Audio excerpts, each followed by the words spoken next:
Everyone, तो कैसे हैं आप सभी लोग। I hope you all are so good. आज मैं आप सभी को एक बहुत ही अच्छी सी भगवान बुद्ध की story सुनाऊंगी।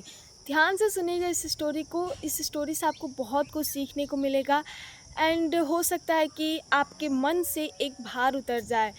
Please listen this story very carefully. तो होता कुछ ऐसा है, भगवान भगवान बुद्ध और उनके साथ साथ एक उनके शिष्य को हम भंते के रूप में कह सकते हैं। तो शिष्य जो थे वो रास्ते से आ रहे थे, तो घने जंगलों से आ रहे थे। तो पूरा का पूरा शाम का वक्त था। तो अब घने जंगलों से आ रहे थे एंड कुछ समय बाद से रात हो गई। तो जो भगवान बुद्ध थे वो अपने शिष्य से पूछते हैं, भंते क्या तुम्हें डर डर लग रहा है? तो वो बोलते हैं, नहीं, मुझे किस बात का डर है। मैं तो मुझे मेरे पास तो कुछ ऐसा है ही नहीं कि जिसको खोने के लिए मैं डरूं। तो इसीलिए मुझे तो बिल्कुल डर नहीं लग रहा है। और वो ऐसा बोलते हैं कि आपने आज तक मेरे से कभी नहीं पूछा कि तुम्हें डर लग रहा है, आप आज पहली बार मुझसे पूछ रहे हैं। फिर उसके बाद से क्या होता है कि वो लोग आगे चलते हैं और बहुत ही ज़्यादा रात हो जाती है और वो लोग सोचते हैं कि इसी घोर रात्रि में हम इसी जंगल में समय व्यतीत करेंगे। तो फिर वो एक पेड़ के नीचे और वहीं पे लेट जाते हैं। देन उसके बाद से जब वो सोते हैं तो फिर अपने शिष्य से पूछते हैं, भंते क्या तुम्हें डर लग रहा है? तो वो बोलते हैं, नहीं भगवान, मुझे बिल्कुल डर नहीं लग रहा है। मेरे पास तो कुछ भी खोने को नहीं है। ऐसा कोई भी चीज़ नहीं है, कोई भी वस्तु नहीं है जो कि मुझे मोहित कर सकता है। इसीलिए मुझे तो बिल्कुल डर नहीं लग रहा है। फिर क्या, वो जो है थोड़ा बहुत सोचते हैं कि आज गुरुजी मुझसे ऐसा क्यों पूछ रहे हैं। लेकिन फिर उसके बाद से सुबह होती है। सुबह के बाद से वो लोग जंगल से आगे चलते हैं और फिर कुछ ही समय पश्चात वो लोग एक गांव में पहुंचते हैं। तो जब गांव में पहुंचते हैं तो भगवान बुद्ध को बहुत ही ज़्यादा प्यास लगा होता है। तो वो उनसे कहते हैं, भंते में मुझे बहुत ही ज़्यादा प्यास लगा है, मेरे लिए पानी जा कर के लेकर आओ। तो वो जो शिष्य होते हैं वो जाते हैं और पानी को लेकर के आते हैं। फिर उसके बाद से जब शिष्य जो है पानी को गांव में से किसी से मांग करके लेकर के आते हैं और अपने गुरुजी को पिलाते हैं और बोलते हैं, गुरुजी आप थोड़ा सा विश्राम कर लीजिए। तो फिर उसके बाद से गुरुजी जो होते हैं वो विश्राम करने लगते हैं। तो जो शिष्य होते हैं वो उनसे वो जो गुरुजी थे भगवान बुद्ध, वो एक थैले में कुछ सामान लेकर के जा रहे थे। तो उन्हें लगता है कि इस थैले में ज़रूर कुछ ना कुछ तो है जिसकी वजह से मेरे गुरुजी इतना ज़्यादा भयभीत हो रहे हैं, उनको डर लग रहा है, किसी ना किसी चीज़ का डर तो ज़रूर है। इसीलिए वो क्या करते हैं, उस बैग को चेक करते हैं। तो उसके अंदर उन्हें दिखता है एक सोने का ईंट। जब वो सोने का ईंट दिखते हैं तो उन्हें समझ में आता है, तो ये है डर का कारण। तो वो क्या करते हैं, उस सोने की ईंट को वहीं पे फेंक देते हैं और फिर उसकी जगह पे वो पत्थर को रख देते हैं। फिर क्या, जो भगवान बुद्ध होते हैं वो उठते हैं और फिर उसके बाद से कहते हैं, तुम भी जा कर के पानी पी लो और फिर हम यहाँ से निकलते हैं। फिर क्या, वो भी जाते हैं, पानी पीते हैं एंड फिर उसके बाद से वो दोनों के दोनों उस गांव से निकलते हैं। जब वो उस गांव से निकलते हैं तो दूसरे गांव में पहुंचते हैं।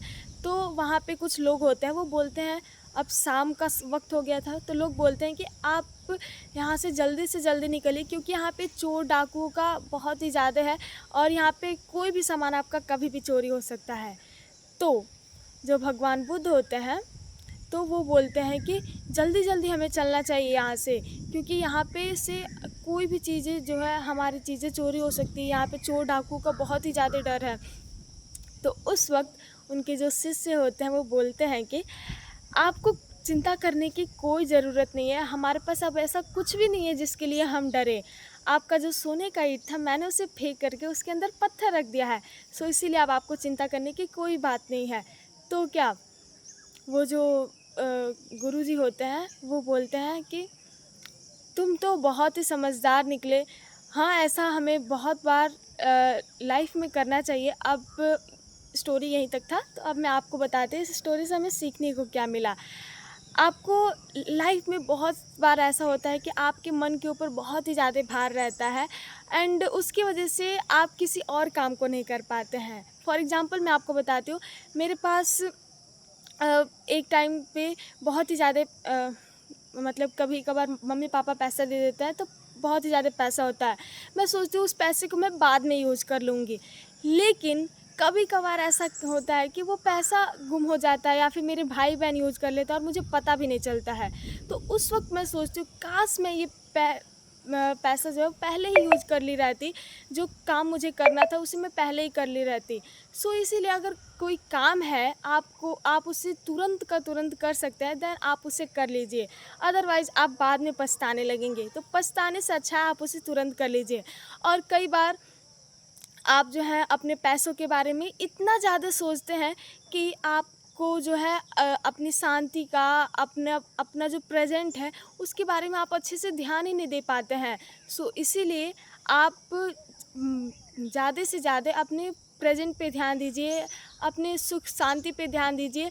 पैसा तो आते जाते रहेगा, पैसा के साथ-साथ पैसा के साथ-साथ आप सारी चीज़ों पे ध्यान दीजिए। तभी जाकर के आपकी लाइफ में फुल सुकून शांति मिलेगा, क्योंकि ओशो भी कहते हैं कि हमें जोरबाद बुद्धा बनना चाहिए। पैसा भी हो और उसी के साथ साथ हमारे जीवन में जब शांति भी होता है तो हमारा जो लाइफ होता है वो बैलेंस हो जाता है। और जिस तरीके से जो भगवान बुद्ध थे वो ईंट के भार को रास्ते से लेकर आ रहे थे और उनके मन में हर वक्त डर रहता था। तो इसीलिए कई बार हम जो है किसी भी एग्ज़ाम का प्रिपरेशन करते हैं तो उस टाइम जब हम पढ़ते हैं तो हम ओवर थिंकिंग ये करते हैं कि अब जब मैं एग्ज़ाम में बैठूंगा तो कहीं मैं पूरा ब्लैंक हो जाऊंगा, पूरा अगर मैं लिख ही नहीं पाई, अगर मैं एग्ज़ाम में फ़ेल हो गई, अगर मुझसे क्लियर ही नहीं हुआ, तो हम प्रेजेंट के बारे में नहीं सोचते, ये नहीं सोचते हम इसे जल्दी जल्दी पढ़ लें, बट हम फ्यूचर के बारे में सोचने लगते हैं कि अगर मैं फ़ेल हो गई, अगर मैं पास हो गई तो क्या होगा, ये होगा, वो होगा। बट नो, हमें प्रेजेंट के बारे में सोचना है, पढ़ाई करना है, एंड उसके बाद से हमें रिज़ल्ट जो आएगा आएगा, वो तो बाद की बात है, लेकिन हम कोशिश ही ना करें ये तो गलत बात है। सो आई होप आप सभी को ये वीडियो बहुत ही ज़्यादा हेल्पफुल लगा होगा। So please be in present and अपने लाइफ को फुल्ली इंजॉय कीजिए और अच्छे से हर एक काम को करिए। आई होप आपको ये वीडियो बहुत ही ज़्यादा हेल्पफुल लगा होगा। प्लीज़ अपनी राय को भी कमेंट बॉक्स में ज़रूर बताइएगा। तो मिलते हैं नेक्स्ट वीडियो में, तब तक के लिए जय हिंद, जय भारत। Thank you everyone.